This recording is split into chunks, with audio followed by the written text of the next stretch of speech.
오늘 함께 큐티할 본문 시편 29편 1절에서 11절까지의 말씀입니다. 너희 권능 있는 자들아 영광과 능력을 여호와께 돌리고 돌릴지어다. 여호와께 그의 이름에 합당한 영광을 돌리며 거룩한 옷을 입고 여호와께 예배할지어다. 여호와의 소리가 물 위에 있도다. 영광의 하나님이 우레소리를 내시니 여호와는 많은 물 위에 계시도다. 여호와의 소리가 힘있으며 여호와의 소리가 위엄차도다. 여호와의 소리가 백향목을 꺾으시며 여호와께서 레바논 백향목을 꺾어 부수시도다. 그 나무를 송아지같이 뛰게 하시며 레바논과 시련으로 들송아지같이 뛰게 하시도다. 여호와의 소리가 화염을 가르시도다. 여호와의 소리가 광야를 진동하시며 여호와께서 가데스 광야를 진동시키시도다. 여호와의 소리가 암사슴을 낙태하게 하시고 삼림을 말갛게 벗기시니 그의 성전에서 그의 모든 것들이 말하기를 영광이라 하도다. 여호와께서 홍수 때에 좌정하셨으며 여호와께서 영원하도록 왕으로 좌정하시도다. 여호와께서 자기 백성에게 힘을 주시며 여호와께서 자기 백성에게 평강의 복을 주시리로다. 아멘. 오늘 본문은 다윗이 쓴 감사 예배시입니다. 감사 예배시는요, 이스라엘 백성들이 공중 예배나 특별한 절기를 지킬 때 낭송하던 찬양민 시를 의미합니다. 다윗은 본문을 통해서 하나님의 백성들이 여호와 하나님께 경배해야 되는 근거를 들고 그래서 하나님께 합당한 영광을 돌리라고 선언하고 있습니다. 먼저 그는 백성들에게 여호와 하나님께 영광을 돌리라고 촉구하는데요. 우리 1절 말씀입니다. 너희 권능 있는 자들아 영광과 능력을 여호와께 돌리고 돌릴지어다. 1절에서 말하는 권능 있는 자들은 원어로 살펴보면요, 신들의 아들이라는 뜻을 가지고 있습니다. 그래서 어떤 학자들은 이 아들을 천사로 해석하기도 하고 어떤 학자들은 이 아들을 하나님의 택한 백성 이스라엘로 해석하기도 합니다. 그런데 이 시는 이스라엘 백성들이 특별한 절기 때 낭송하기 때문에, 그리고 11절에 기록된 것처럼 하나님께서 자기 백성에게 복을 주신다고 선언하기 때문에 결국은 이스라엘 백성들에게 하나님을 경배하라고 촉구하는 것으로 보는 것이 타당합니다. 그런데 하나님의 백성들이 하나님을 경배할 때 반드시 명심해야 되는 것이 있습니다. 그것은 바로 거룩한 마음과 태도로 하나님을 예배해야 하는 것입니다. 왜냐하면 하나님은 거룩하신 분이기 때문입니다. 우리 2절 말씀입니다. 여호와께 그의 이름에 합당한 영광을 돌리며 거룩한 옷을 입고 여호와께 예배할지어다. 이렇게 다윗은 하나님께 영광을 돌리며 예배해야 된다고 선언하면서 이제 그 이유를 가르쳐 줍니다. 그 이유는 하나님은 큰 위엄과 권능으로 천지 만물을 통치하는 분이시기 때문입니다. 다윗은 하나님의 위엄과 능력의 통치를 묘사하기 위해서 여호와의 소리라는 청각적인 이미지를 7차례나 사용하게 됩니다. 우리 3절 말씀입니다. 여호와의 소리가 물 위에 있도다. 영광의 하나님이 우레소리를 내시니 여호와는 많은 물 위에 계시도다. 다윗은 하늘에서 울리는 천둥 소리를 하나님이 내시는 하나님의 소리로 표현하면서 그 천둥 소리가 천지 만물에 울려 퍼지는 것을 묘사하기 시작합니다.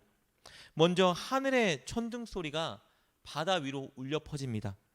그런데 놀라운 것은 다윗은 이 표현을 통해서 바로 하나님께서 바다 위에 계신다고 임재하신다고 선언하고 있습니다. 하나님께서 만들어내신 이 천둥 소리가 미치는 바다 위에 바로 하나님이 계신다고 표현하고 있는 것이죠. 이것은 천둥 소리가 미치는 모든 곳에 하나님이 임재하고 계시고 하나님이 그 모든 것을 통치하고 계신다는 것을 의미하고 있는 것입니다. 5절을 보면요, 그 천둥과 함께 떨어진 벼락에 의해 백향목 나무가 부서지는 현상을 묘사하고 있습니다. 5절입니다. 여호와의 소리가 백향목을 꺾으시며 여호와께서 레바논 백향목을 꺾어 부수시도다. 백향목은 대단히 재질이 강한 나무입니다. 그런데 하나님이 천둥 소리를 내실 때 동반하는 벼락을 내리시면 그 강한 나무조차 그저 꺾여 부러지고 만다는 사실을 말하고 있습니다. 그리고 다윗은 이렇게 하나님이 내리시는 벼락을 하늘에서 번쩍번쩍 내리는 화염으로 묘사하는데요. 7절 말씀입니다. 여호와의 소리가 화염을 가르시도다. 이것을 통해서 다윗은 하나님께서 큰 권능으로 모든 만물을 다스리는 분임을 천명하고 있는 것입니다. 뿐만 아니라 하나님이 내시는 천둥 소리에 동반되는 폭풍우는 레바논 산맥에 있는 모든 나무들을 뒤흔들고 심지어는 가데스 바냐까지 진동시킨다고 다윗은 선언하고 있습니다. 우리 6절 말씀과 8절 말씀 보겠습니다. 그 나무를 송아지같이 뛰게 하시며 레바논과 시련으로 들송아지같이 뛰게 하시도다. 여호와의 소리가 광야를 진동하시며 여호와께서 가데스 광야를 진동시키도다. 다윗은 이렇게 천둥을 하나님께서 내신 하나님의 소리로 묘사하면서 하나님의 권능의 통치가 온 세상에 미치고 있다라는 것을 선언하고 있는 것입니다. 이런 하나님의 권능과 통치 때문에 하나님의 백성들은 하나님께 마땅히 영광을 돌려야 한다라는 것입니다. 우리 9절 말씀입니다.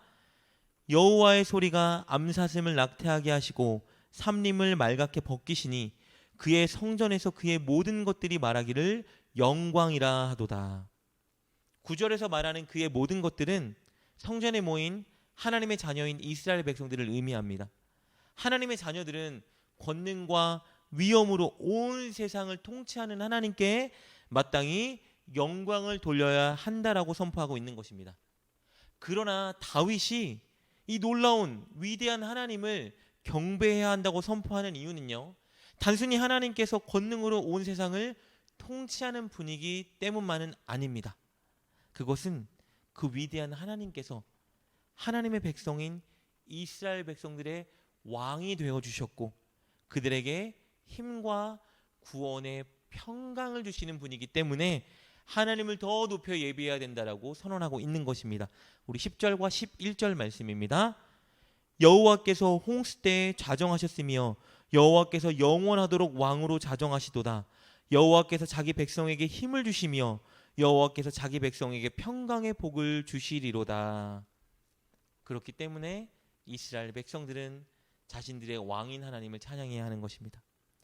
오늘 본문은 이 땅을 살아가는 하나님의 백성인 우리들에게도 동일한 도전을 줍니다. 첫째, 하나님은 오늘도 여전히 당신의 백성인 우리들의 왕이라는 사실입니다. 하나님은 저와 여러분의 왕이십니다. 우리의 왕이시기 때문에 우리에게 힘을 주시고요, 우리를 지켜주시고 우리를 구원해 주시는 분입니다. 우리는 그것을 확신하고 하나님을 왕으로 모시고 신뢰해야 합니다.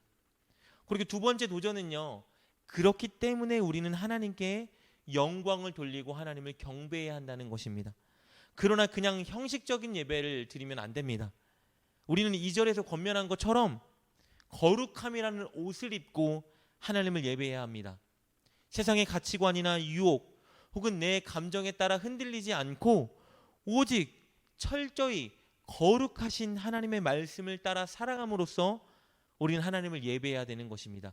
그것이 하나님께 마땅히 드려야 되는 예배이자 영광인 것입니다. 그리고 셋째, 우리는 하나님께서 천지 만물을 다스리시는 권능의 통치자라는 것을 명심해야 합니다. 천둥 번개가 칠 때, 눈과 비가 올 때, 바람이 불 때, 해가 내리쬐을 때 우린 이 모든 것을 다스리고 계시는 하나님을 기억하고 인정해야 합니다. 그리고 그분이 나의 왕, 나의 구원자 되신다는 사실을 명심하고 천지 만물을 다스리는 이 하나님을 경배하고 찬양해야 하는 것입니다. 그렇게 늘 하나님께 합당한 영광과 찬양을 올려드리는 여러분 되시기를 주님의 이름으로 축복합니다. 기도하겠습니다. 하나님은 온 세상을 다스리시는 통치자 하나님이시고 우리에게 힘과 구원의 평강을 주시는 우리의 왕 하나님이십니다. 우리가 그 사실을 인정하고 늘 하나님을 기억하며 찬양과 경배를 드리게 하여 주옵소서. 하나님의 말씀에 따라 순종함으로 거룩한 옷을 입고 하나님을 예배하는 우리가 되게 하여 주옵소서. 예수님의 이름으로 기도드립니다. 아멘. 오늘 말씀을 통해 깨닫고 결단한 것은 무엇입니까? 그것을 붙들고 하나님께 기도합시다. 그리고 그렇게 실천하며 하루를 살아가는 여러분 되시길 주님의 이름으로 축복합니다.